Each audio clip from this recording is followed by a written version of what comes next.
Você já parou para pensar que o fim de algo, um ciclo, um amor, uma fase da vida, não é realmente o fim?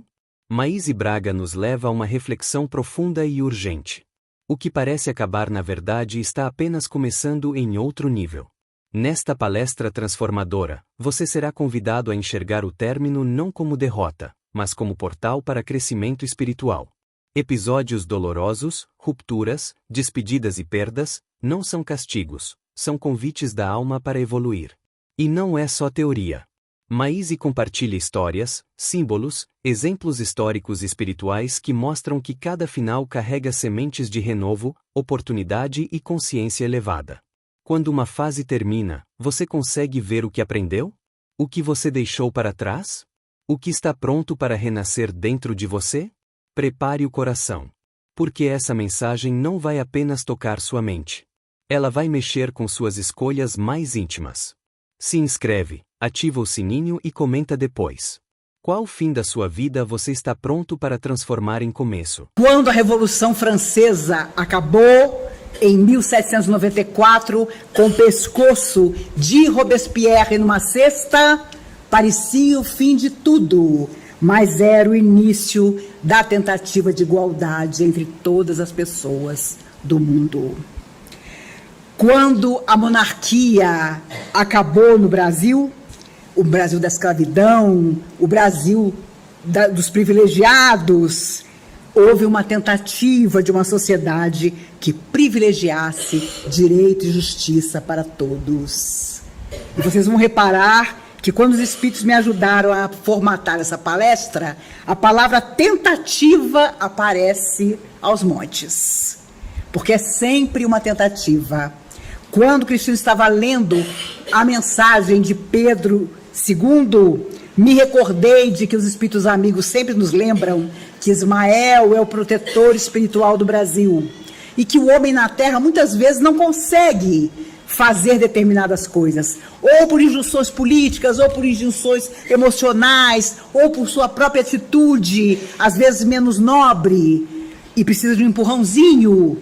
E os espíritos contam que quando a princesa Isabel tomou a pena para assinar a Lei Áurea, obviamente passou tudo pela cabeça dela. O pai estava viajando, ela pensou, será que meu pai vai aceitar a atitude que eu estou tomando? Pressionada ela estava. Ela era regente naquele momento. E obviamente ela pensou, ela sabia muito bem, mulher inteligente que era, que assinando a libertação dos escravos, ela estaria assinando o fim de uma série de questões que mantinham a sua família no poder.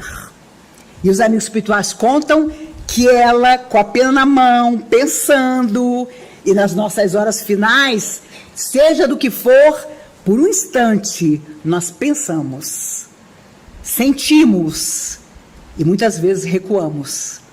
Ela não recuou, não só por um sentimento que tinha, mas porque os espíritos contam que Ismael, invisível aos olhos de todos que ali estavam, segurou a mão dela e lhe disse ao ouvido, assina, assina agora. E ela assinou. Toda vez que eu ouvia essa história, eu ficava pensando, oh meu Deus, quando for a hora de eu fazer uma bobagem, pelo amor de Deus, aparece um mentor meu e diz, para agora. Prende a respiração, não dá esse próximo passo. E é claro, todos nós desejaríamos isso quando fosse para fazer uma besteira muito grande. Mas existe o famoso livre-arbítrio. E é óbvio que o livre-arbítrio vai até um determinado ponto. Chega uma hora que não é mais livre-arbítrio, porque você abusou tanto que as forças que te protegem tomam as rédeas de alguma maneira do seu destino. E claro, muitas vezes com a nossa própria autorização, quando fora da matéria, durante as horas de sono. Os espíritos contam que quando Pedro I recebe da esposa e de seu tutor a notícia de que Portugal queria que ele saísse do Brasil, voltasse para Portugal, havia no uniforme, no braço de todos os soldados, um laço com as cores da bandeira de Portugal. E é claro, Quando ele recebe, em meio a uma viagem, aquelas 2 cartas, ali estava o seu destino. Se ele saísse do Brasil, seria simplesmente um peão retornando a Portugal. E aí, Ismael, infalível, aparece novamente. Ele dá a ideia de subir no cavalo, fazer toda a tropa perfilar e dizer: laços fora, soldados. E ali os soldados viram que alguma coisa muito séria ia acontecer. Porque o laço, com as cores de Portugal, simbolizava a submissão a Portugal. Todos arrancaram os laços, todos sonhavam com isso. E Pedro, então, grita: independência ou morte. E há uma página, uma pintura belíssima, me foge o pintor, o nome do pintor, em que ali está a proclamação da independência e um carroceiro passa, e os espíritos, está gravado na pintura, um carroceiro humilde passando naquele instante, e os amigos espirituais dizem que ecoou por todo o Brasil aquela frase de Pedro I, porque era preciso que uma nova energia acontecesse. Era preciso que nós estivéssemos lembrando disso num dia como o de hoje, 7 de setembro. Quem já não desfilou dia 7 de setembro, quando era criança ou adolescente, atire a primeira pedra. Os colégios, antigamente, tiro e queda. Geralmente, no CASEB, onde eu fiz o ginásio, era eu, na segunda-feira de manhã, que hasteava a bandeira. Porque eu tinha uma professora de pintura, a dona Verônica, já falecida há muito tempo, que achava que eu servia bem para isso. Então, lá ia eu hastear a bandeira. Tinha que declamar uma poesia, ou então que ler alguma coisa. Eu tinha muita facilidade com português, falava mais que o homem da cobra, então ela me deixava naquela posição. Então eu ainda sou de uma geração em que se viveu muito isso, lembrar daqueles que foram pioneiros, para não usar a palavra heróis. Quando a Segunda Guerra acabou, e agora, dia 1º de setembro, fez 80 anos que ela começou com a invasão da Polônia. E a televisão mostrou as cerimônias na Polônia, os dirigentes poloneses chorando, porque são filhos e netos de quem viveu o horror da Segunda Guerra, os campos de concentração e por aí vai. Houve uma tentativa de que as novas forças do bem pudessem se aglutinar quando a Segunda Grande Guerra acabou e os homens pudessem aprender com os desastres que eles mesmos realizavam. Mas tentativa frustrada, porque outras guerras apareceram, embora a Organização das Nações Unidas tivesse sido fundada mais tarde, com a intenção de que os seres, os dirigentes das nações se sentassem para conversar. Foi o fim de 6 anos de barbárie, a ponto de André Luiz, no livro Nosso Lar, contar que a espiritualidade já dizia, ele morreu no meio da década de 30, que às vezes não seria possível ajudar o homem da terra, que ficaríamos entregue à própria sorte. E foi praticamente o que aconteceu nos 6 anos de Segunda Grande Guerra. Emmanuel se afastou durante esse tempo de Chico Xavier, embora haja montes de livros psicografados nessa época, porque ele tinha pessoas muito amadas que estavam sofrendo nos países da Europa. E ele propõe ao Chico que outra pessoa ficasse no lugar dele, com autorização de assinar o nome Emmanuel. E ele ficou, então, afastado da tarefa com Chico Xavier para socorrer, durante os anos da guerra, aos amados que, particularmente, o seu coração ansiava ajudar. E nem preciso dizer para vocês que o Chico morreu sem contar quem foi que ficou no lugar de Emmanuel. Ele nunca contou a ninguém quem foi. Mas imagine o espírito que não ficou do lado do Chico naqueles anos, com autorização para psicografar, usando o nome de Emmanuel. Pouca coisa esse espírito não era. E nós vamos morrer de curiosidade até que um dia, em alguma parte, alguém nos conte quem era esse espírito. Quando nós lembramos de Dom Pedro I, quando ele vai embora e deixa Dom Pedro II, aos 8 anos, uma criança, aos cuidados de José Bonifácio, não podíamos imaginar que José Bonifácio amasse tanto o Brasil que voltaria depois, novamente, à terra, não tanto tempo depois, na figura ímpar de Rui Barbosa. O mesmo espírito, habitando corpos diferentes, sempre com a alma extremamente ligada ao nosso país. O fim das grandes epidemias foi sempre a tentativa do homem de respeitar as pesquisas e iluminar o futuro.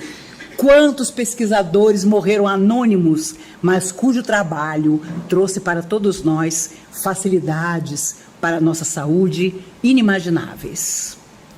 Quando aconteceu agora, aos 50 anos do homem na Lua, a chamada data limite, muita gente no espiritismo acreditou que no dia seguinte, ao dia 20 de julho, todos nós amanheceríamos santos. E um assunto do qual eu nunca gostei de falar, porque eu não acredito em outra coisa que não seja a nossa própria construção de vida. As coisas não chegam ao fim quando a nossa alma não quer. E nós estamos vivendo, nem preciso dizer a vocês, falamos sempre, o momento em que determinadas coisas têm que ter fim para que outras nobres e belas possam começar, principalmente portas adentro do nosso coração. O fim do estudo exclusivo para os ricos, porque havia pai que tinha dinheiro para mandar o filho estudar nas universidades da Europa, criando um abismo cada vez maior em nosso país entre aquele que tinha cultura e aquele que nada tinha. Era uma tentativa de popularizar oportunidades de educação e cultura que não existem até hoje. Então vocês vejam, quando os espíritos dizem que o progresso do homem na Terra é devagar, eles estão sendo até simpáticos. Nós vamos a passo de tartaruga doente, porque é inacreditável, passam-se os séculos e nós continuamos nos mesmos questionamentos, nas mesmas angústias, coisas que deveriam há muito tempo ter acabado, portas adentro da nossa alma, e que estão ali, porque nós alimentamos o que não é mais correto, o que nunca foi nobre, o que nunca vai nos levar a lugar nenhum. E há quem se acomode de tal maneira que diga, eu agora posso morrer, ou então não preciso fazer mais nada, porque eu já evoluí o suficiente nessa encarnação. Se você está com 60 anos, digamos que você viva até os 80, já imaginou como será? E nós temos que ser conscientes, não podemos viver de ilusão. Eu fui ao nefrologista e ele, olhando meus rins, disse: digamos que a senhora viva até os 105 anos. Seu rim já está na metade. Eu falei, que bom que eu não pretendo chegar nem aos 90, meu filho. Né? Porque a verdade é que hoje a ciência e a medicina querem que você viva muito. Mas viver muito para quê? Se sua vida não tiver sido uma vida de transformação pessoal e que possa ter transformado a vida de pelo menos uma pessoa além de você. Quando Jesus veio à Terra, ele nos propôs um final extraordinário, que era o fim de tudo de negativo que nós precisávamos transformar. Éramos almas criadas para a perfeição. Como é que nós estávamos ali escravizando os outros? Mas claro que ninguém gostou da ideia, e Jesus foi crucificado, a alma mais perfeita que já veio na Terra, não viveu seu final, porque ele era o governador da Terra. E, portanto, de volta à verdadeira existência, ao mundo maior, recebido por todas as falanges do bem, ele permaneceu, com certeza, preocupado com todos nós, os irmãos, muito mais equivocados, cheios de dificuldades que nós hoje ainda somos.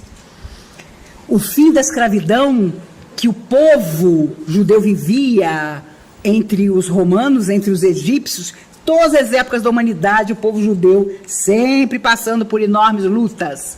Moisés liberta o povo, mas sem imaginar que 40 anos se passariam até chegarem à Terra Prometida. Isso tudo é simbologia para a nossa vida pessoal. Moisés, de tal maneira, foi rigoroso, ríspido, às vezes cruel, para conter em disciplina aquela massa, aquela geração atrás de geração que ao longo de 40 anos atravessou o deserto, que não teve permitida a sua entrada em terras em que eles poderiam construir uma nova existência. E é muito parecido conosco, quando infinitas vezes chamados a coisas boas, nós ainda assim optamos pelo que não é bom, porque achamos que ainda não chegou o fim das coisas complicadas que nós queremos vivenciar, dos nossos desequilíbrios, que tantas e tantas vezes já nos levaram em vidas que se foram à loucura.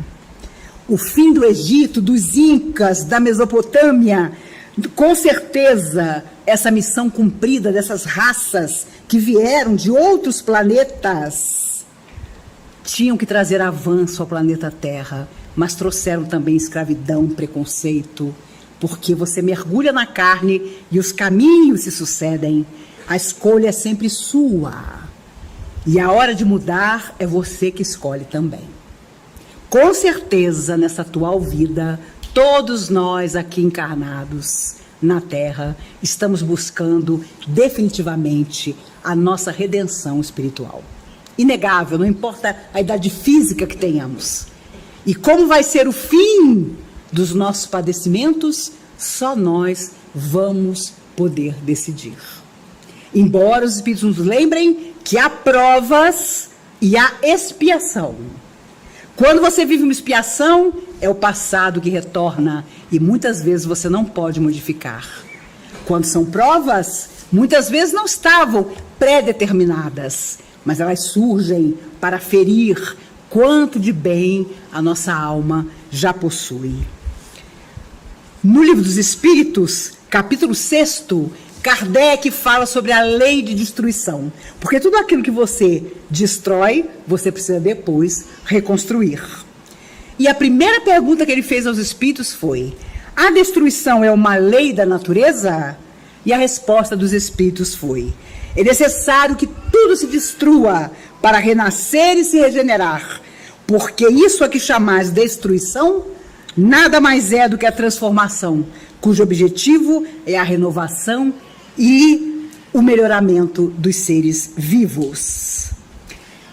Se a destruição é necessária para a regeneração dos seres, por que a natureza os cerca do sentido de preservação? Por que é que as coisas têm que ser destruídas, mas a gente morre de medo disso? A gente faz tudo para se manter daquele jeitinho. Resposta: para evitar a destruição antes do tempo necessário. Toda destruição antecipada entrava o desenvolvimento do princípio inteligente. Foi por isso que Deus deu a cada um a necessidade de viver e de se reproduzir. E é por isso que quando a alma foge da vida física através do suicídio, ela cria o caos no seu psiquismo, no seu perispírito, na sua alma, enfim.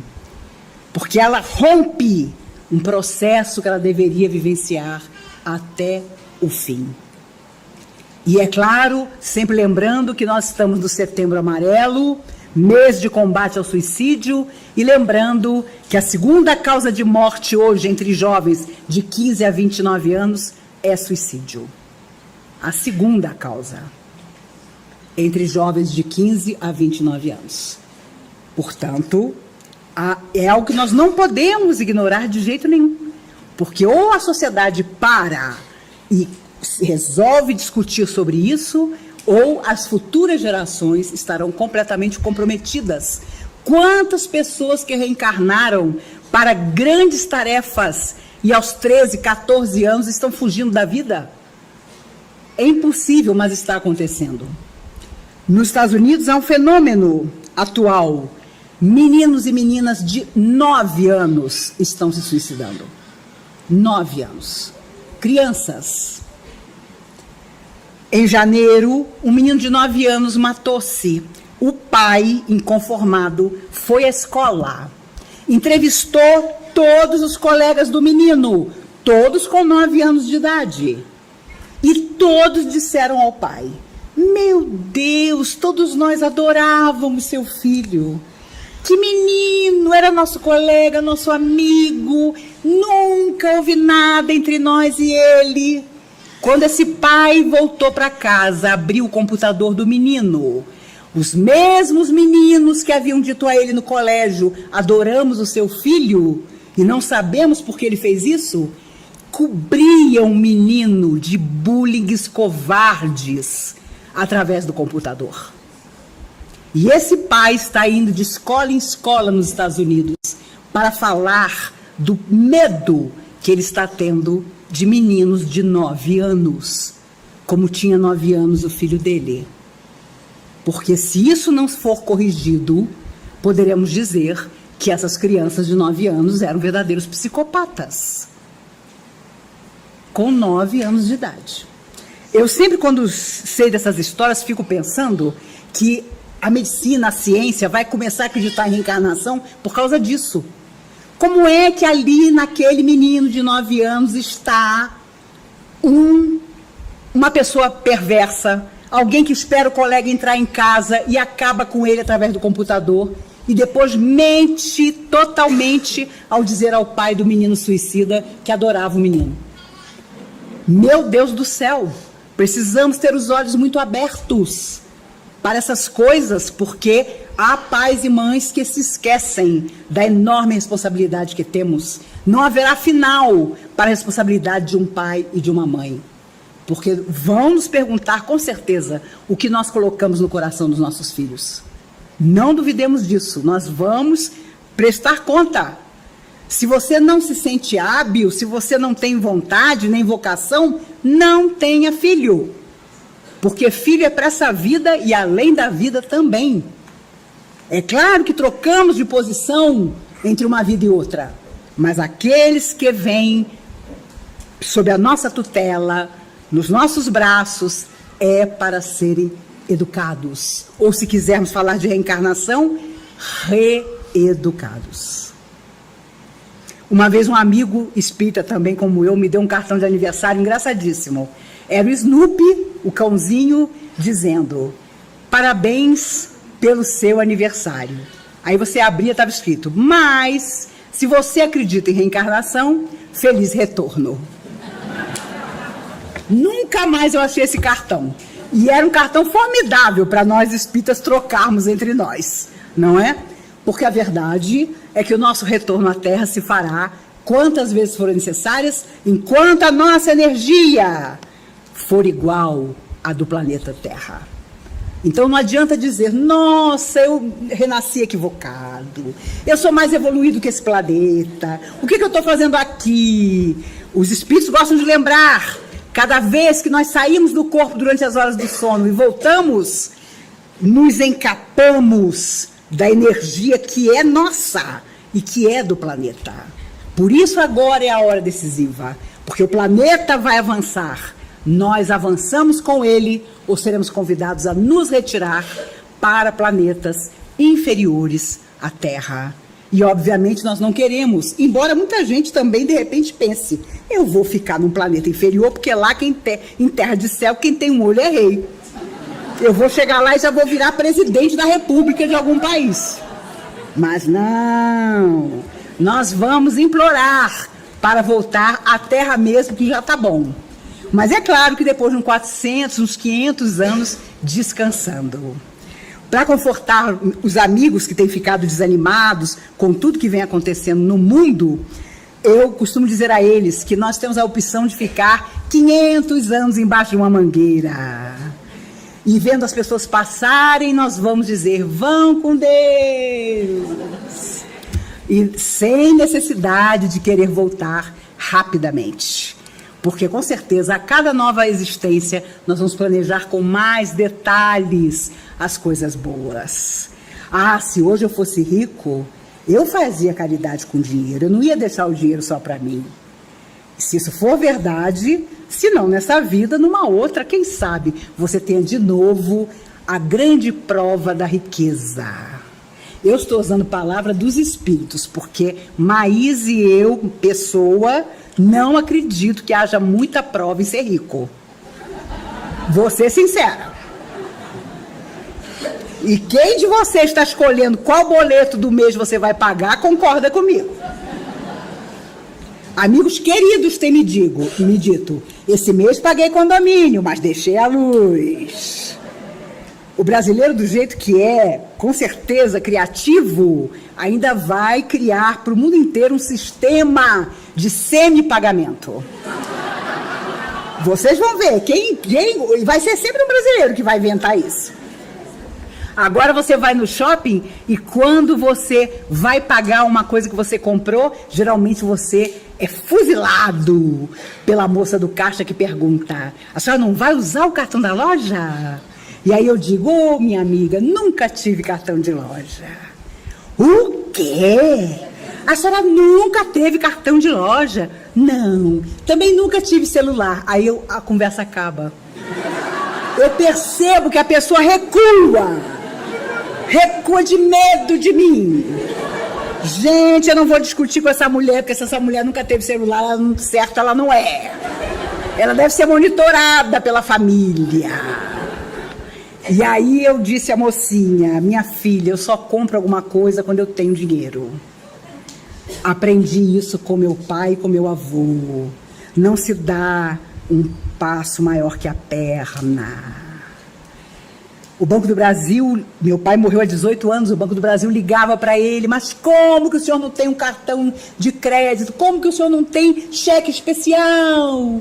E o meu pai, com aquela paciência de militar, dizia: ô, meu caro, esse dinheiro é de vocês, não é meu. Sabe as palavras, meus amigos, sabe as palavras. Quantas pessoas já cometeram suicídio por dívidas? Por não conseguir encarar a situação que eles mesmos cavaram para a sua vida. O final das coisas difíceis que nos acontecem ainda será a nossa disciplina, a nossa vigilância, a nossa força de vontade, para não nos deixar levar por aquilo que o mundo diz que é bom, que é atrativo, que é bonito, e no fundo nossa alma eterna sabe que não é. Mas é claro que é um poder enorme da sociedade a nos dizer que se você não tiver aquele determinado carro, ou aquele determinado sapato, ou aquela determinada casa, você é um tristonho fracassado. E o pior é que nós acreditamos nisso. E ficamos infelizes. E no fundo, entre geração e sai geração, nós ainda estamos no mesmo cantinho da nossa infelicidade. Reclamando de tudo, lamentando por tudo, mas sem realmente nos transformarmos. Quando nós pensamos no fim de todas as dúvidas para a nossa alma eterna, pensamos em Jesus. Porque foi Ele que nos mostrou que havia um caminho rápido para a felicidade, que era fazer os outros felizes. Mas aí deu uma preguiça tão grande e nós estamos aqui até hoje. E é importante demais pensar que depois surgiu o cristianismo, as religiões surgiram se dividindo, e tenho certeza, não era nada disso que Jesus pretendia. Mas ele sabia que com certeza ia acontecer, porque nós somos diferentes. E hoje, quando aumenta em toda parte o preconceito com determinadas religiões, quando no Rio de Janeiro os centros espíritas africanos, de candomblé, de umbanda, estão sendo queimados nas periferias cariocas, nós percebemos que ainda estamos na idade da pedra. O final do nosso egoísmo, do nosso preconceito, da nossa intolerância parece não ter fim.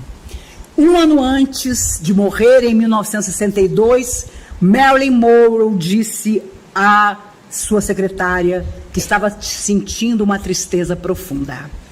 A secretária imediatamente bolou todo um processo de recuperação de Marilyn e ela foi internada à força numa clínica psiquiátrica. Ficou 6 dias lá, porque ela ameaçou suicídio lá dentro. Ela chorava, batendo a mão no vidro, quando o vidro se fechou sobre ela, porque ela queria desesperadamente ir embora. Ela tinha sido enganada mesmo por todo mundo para ser ali internada. 6 dias depois ela sai, belíssima, sentada numa cadeira de roda, abatida, é claro, e os repórteres numa sanha maluca em cima dela, dizendo: Marilyn, agora você está bem? E ela, num meio sorriso: agora eu estou bem. Ela pediu que o primeiro marido, Joe DiMaggio, que foi apaixonado por ela até a morte, fosse buscá-la, porque era preciso que um marido dela fosse responsabilizado, se responsabilizasse por ela, numa época, no início da década de 60, que a mulher era completamente atrelada a um homem que dizia se ela tinha ou não tinha valor, se ela tinha ou não tinha condições de sair da clínica. Mas a verdade é que ali começava o seu padecimento final, porque nunca mais ela conseguiu deixar de estar dependente de remédios fortíssimos. E mais tarde, no plano espiritual, ela diz a Humberto de Campos, e Humberto de Campos conta o encontro dela para Chico Xavier, o encontro que ele, Humberto, teve com ela. Ela estava no cemitério, recostada no colo de uma senhora de cor que tinha sido uma antiga empregada e que agora acariciava seus cabelos. E Humberto, então, que, desencarnado desde a década de 30, sabia muito bem quem era Marilyn Monroe, porque a tragédia dela tinha repercutido no mundo espiritual, pela solidão que uma pessoa tão linda, mas tão perdida, tinha. E ela, então, diz a Humberto que a sua intenção não foi o suicídio. Ela simplesmente não tinha mais noção da quantidade de remédios que ela precisava botar na boca para dormir. E é claro, naquela noite, querendo conciliar o sono sem poder, ela tomou uma superdose. E contou depois que o seu drama, ela dormia completamente sem roupa. O seu drama foi ver-se nua na frente das pessoas que entravam no quarto e que mexiam no corpo dela sem vida. Ela estava ali e desesperou-se ao ver aquilo. E claro, como tudo tem um final, ali estava terminada aos 36 anos a vida de Marilyn Monroe e recomeçou depois. Os espíritos amigos contam que hoje ela está na Terra. É feia como a necessidade.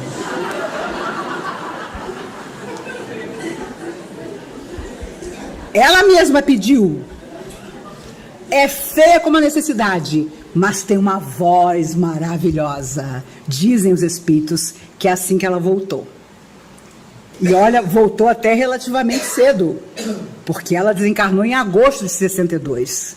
Pelas circunstâncias da vida e da morte que ela teve, ela poderia ficar muito tempo em sofrimento no mundo espiritual, o que não aconteceu. Então, os espíritos com certeza hoje dizem que ela voltou como queria, muito feia, mas com uma voz que com certeza deve encantar a muita gente. E quando o final para nós é retornar, é falar do que fizemos ou do que deixamos de fazer, temos um novo começo, que é planejar o retorno, que é pedir às forças do bem que nos ajudem. Não, isso aí eu não posso resolver não, vocês me ajudem, porque sempre dá problema quando eu resolvo. E muitas vezes nós deixamos sob a tutela dos nossos mentores determinadas providências, porque eles, claro, mais experientes, sabem bem o que é melhor para nós. Agora as ilusões do mundo são maravilhosas. Você acha que aquele cara que você está namorando e que tem um olho meio esverdeado é tudo na sua vida. Mas quando você desencarna, às vezes você encontra um cara do lado de lá que tem um olho meio azul, meio verde, meio castanho, meio preto, está muito mais evoluído que você, e você diz: meu Deus, e agora? Aí a pessoa diz para você: oh, meu querido, minha querida, não vai dar ainda para ficarmos juntos, porque você quis tanto aquele cara do olho verde e fez tanta bobagem, então estamos novamente separados. Aí você vê o cara virar uma estrela, subir no céu, do espaço, e você, meu Deus, o que eu fiz da minha vida na Terra, né? E olha, pode contar que nas mais diversas circunstâncias é isso que geralmente acontece. A gente dá valor a tanta coisa que não tem valor nenhum. Não falo de pessoas, porque toda pessoa é um ensinamento. Mesmo aquelas que parecem não ver fim nas grosserias, nas dificuldades que podem nos criar. Mas falo das circunstâncias que nós mesmos criamos e que muitas vezes repetimos ad eternum, até finalmente aprender. Quando nós pensamos em suicídio, nós pensamos naturalmente no fim do padecimento do suicida, que é sempre um retorno à Terra, e os espíritos lembram que 100 anos não são suficientes para resgatar um suicídio. A pessoa passa mais de 100 anos em processo difícil de reencarnação, para depois, então, poder voltar numa vida em que o corpo já não tem as sequelas da enfermidade que o suicídio provocou. Por isso, às vezes, a pessoa tira a própria vida na adolescência. Imagine, ela deveria viver 80, 90 anos. Ela, no mundo espiritual, se horroriza com o tempo enorme que ela teria na Terra e que agora ela vai ter que buscar de outras maneiras. Eu lembro sempre do fim de Chico Xavier, que foi a serenidade de toda a vida que ele teve. Depois de tomar aquele pão de queijo, aquele cafezinho de toda a noite, ele disse às pessoas: eu vou ali dar uma deitadinha e já volto. E quando for olhar, ele tinha partido aos 92 anos de vida, exatamente da forma serena e confiante com que tinha vivido. E os espíritos contam que a primeira coisa que ele fez fora do corpo foi se ajoelhar dentro do próprio quarto. E os mentores que haviam recebê-lo em alegria pela tarefa cumprida queriam levantá-lo, e ele disse: apenas um minuto, eu tenho que estar ajoelhado para agradecer por tudo que a vida me proporcionou. Gente, o que foi a vida de Chico Xavier? Se não luta, enfermidades, dificuldade, preconceito, cuspe no rosto, mas tarefa cumprida. Então nos cabe uma pergunta sempre, quando nós ficamos imaginando quando será o final das nossas dificuldades íntimas. Eu quero continuar desse jeito e ficar estacionado pelos próximos séculos? É uma opção nossa. Ou eu quero simplesmente mudar tudo, e para mudar tudo tem que ser agora. Não nos iludamos, nós ainda vamos passar por muita coisa. O mundo não vai melhorar daqui para o ano que vem. As pessoas estão mostrando o seu melhor e o seu pior.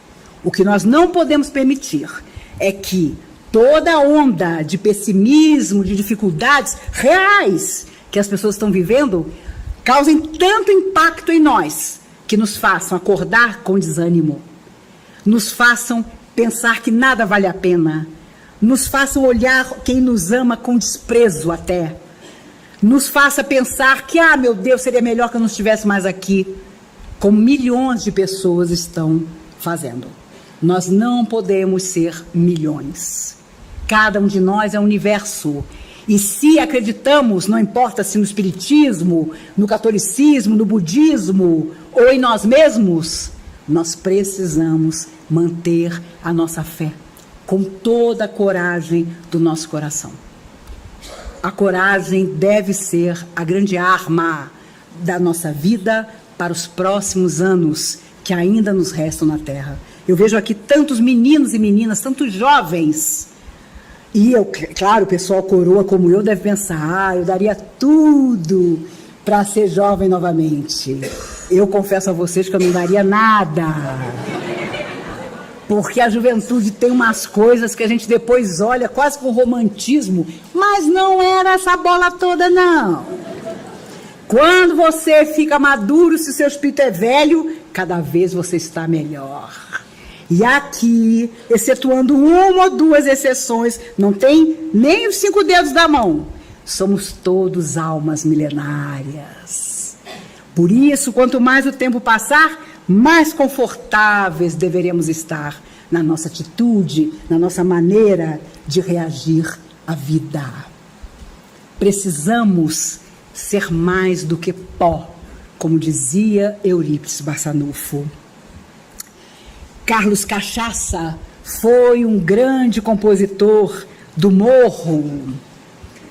Hoje você não pode falar morro, é comunidade. Mas na minha época de criança era morro. E o Carlos Cachaça já tinha mais de 90 anos, foi no médico.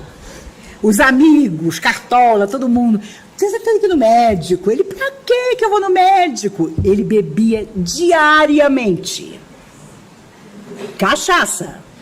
Não era cerveja, vinho, uísque, nada disso. Cachaça. Diariamente. E aí conseguiram convencê-lo a ir ao médico. E o médico disse a ele, o senhor tem que parar de beber. Olha o seu estado de fígado. Olha o seu pâncreas. Ele com 93 anos. Se eu não me engano, ele morreu com 95 ou 97. O senhor tem que parar, seus amigos estão preocupados. Ele, com aquela simplicidade de compositor extraordinário que foi, disse ao médico, ô doutor, que idade o senhor tem? E o médico disse, 30 anos. Ô doutor, não fala isso pra mim não, bate na madeira. Eu já enterrei 4 médicos que me disseram a mesma coisa que o senhor. Meus amigos, a vida tem coisas maravilhosas e uma delas foi o Carlos Cachaça. Imagine o fígado, o pâncreas, o baço que esse homem não tinha. Maravilhosos, porque a cachaça era diária. Não tentem, não façam nada disso. Senão vocês vão chegar em casa e dizer para a mãe e para o pai, para os meninos mais novos. A Maíse disse que uma dose diária de cachaça eleva meu nível espiritual. De jeito nenhum. E na pergunta 743, Kardec pergunta, qual a causa que leva o homem à guerra? Predominância da natureza animal sobre a espiritual. E na 743, a guerra desaparecerá um dia da face da terra? Sim, quando os homens compreenderem a justiça e praticarem a lei de Deus. Então todos os povos serão irmãos. E não tenham dúvida de que os hippies já cantavam a Era de Aquário, e não por acaso. A Era de Aquário mal começou, ainda há muito a realizar. Eu tenho certeza que a minha geração vai sair da Terra sem ver esse terceiro milênio instalado. Emmanuel, certa vez, disse ao Chico que em 2057 as bases do terceiro milênio estariam instaladas na Terra. Eu não estou mais aqui, exatamente em 2057 eu faria 100 anos. E hoje as pessoas são tão esperançosas que quando eu digo isso, alguns amigos me dizem, Maíse, vai aparecer uma célula-tronco maravilhosa. Oh, meus amigos, eu já me considero tão feliz na minha vida, por estar sempre aqui com vocês, pelas tarefas que sucedem, sempre nos convocando a sermos melhores, para o bem. E, para mim, já valeu desencarnar, sabendo que, ao contrário do que um ou outro pensa, a Terra é redonda. Podem ter certeza disso. Ela é azul, como disse Gagarin, quando ele chegou lá no alto e olhou, disse, gritando, a Terra é azul. O primeiro homem que nos viu lá de cima. Ele, que vivia sob um regime comunista, disse ao chegar, triunfante para os repórteres, eu estive no espaço e não vi Deus. E Carlos Drummond de Andrade escreveu uma crônica maravilhosa certa vez dizendo, Gagarin, você não percebeu que Deus estava dentro de você. Por isso, meus amigos, eu tenho certeza que o final de todas as lutas para nós será a perfeição que vamos alcançar. Que o final de todas as tristezas será a alegria que nós vamos espalhar no coração do outro. Que ninguém nos dirá que não podemos, que não sabemos, que não conseguimos, porque nós não permitiremos que isso aconteça. Vocês acreditam no acaso? Eu, de jeito nenhum, aprendi com os espíritos que o acaso não existe. É por acaso que estamos aqui juntos num sábado à noite? Feliz de você que vem, assiste a palestra, toma passe e depois vai pra farra. Que é assim que deve ser. Mas sem tomar cachaça. Porque você não sabe o estado dos seus órgãos internos. Embora hoje você queira se enganar e não consegue. É inacreditável. As máquinas hoje mostram o que há dentro. É maravilhoso. Você vê o seu pâncreas de todos os lados. E aí o médico diz: eu tenho uma notícia para a senhora, seu pâncreas começou a calcificar. E aí você nem pergunta por que está calcificando, para que saber? Não é mesmo? Se ele calcificar todo, você descobre. A verdade é que nós temos que tomar cuidado com as doenças que nós criamos para nós. As somatizações emocionais, a angústia, a miséria espiritual. E isso não tem cura a não ser sofrimento. O sofrimento nos cura. E é por isso que nós, quando mergulhamos nessa vida atual, sabíamos que não seria fácil. Que nós íamos reencontrar o passado, o nosso destino, pessoas que evitamos tantos séculos e que agora estão ali conosco, rentes, nos seguindo, nos observando, invisíveis aos nossos olhos, mas cuja vibração nós sentimos. Quantas vezes no ambiente de trabalho reencontramos antigos adversários de ontem? Ou, mais grave, portas adentro da nossa casa. Quantas vezes amamos um filho, mas percebemos que ele não nos ama? E é claro que todo filho deveria amar o pai e a mãe, mas muitas vezes o passado tem força. E aquele filho vem, dessa vez, como um adversário dentro da nossa própria casa. Por isso, estudar, seja que religião for, praticar todo o bem que pudermos e nunca permitir que haja desesperança em nossa vida, é sim encontrar o final de tudo aquilo que nos acorrentou durante tantos milênios ao que não deveria fazer parte da nossa vida. Pensemos sobre isso, que nós possamos viver esse mês de setembro com olhos abertos para os que estão tristes, deprimidos, solitários, abandonados emocionalmente. E se Deus quiser, poderemos ajudar. Porque se nós não ajudarmos, quando chegar a nossa hora de receber ajuda, quem vai estender a mão e o coração para nós? Combinado? Chegou o momento de ouvir com o coração desperto. O fim que você teme. O término que você encara com dor. A fase que acabou sem explicação. Nada disso é o fim definitivo. Maíse Braga nos lembra, com amor e clareza, que cada término é um portal. E esses portais nos levam a lugares mais altos, mais leves, mais verdadeiros. Jesus não veio para nos ensinar a morrer. Ele veio para nos ensinar a viver com consciência e amor, mesmo diante da dor. O fim de algo que já não te serve é só a chance que sua alma estava esperando para renascer mais forte, mais sábia, mais livre. Então agora te pergunto: você vai olhar o seu fim com medo ou vai abraçar ele como começo? Hoje é o dia de escolher. Se essa mensagem tocou o seu coração, compartilhe com alguém que precisa ouvir isso. Comente aqui. Qual ciclo você está pronto para encerrar e começar de novo? Inscreva-se no canal. Ative o sininho. E segue com a gente nessa jornada de luz, consciência e transformação. Porque o fim não é o fim. É só o começo.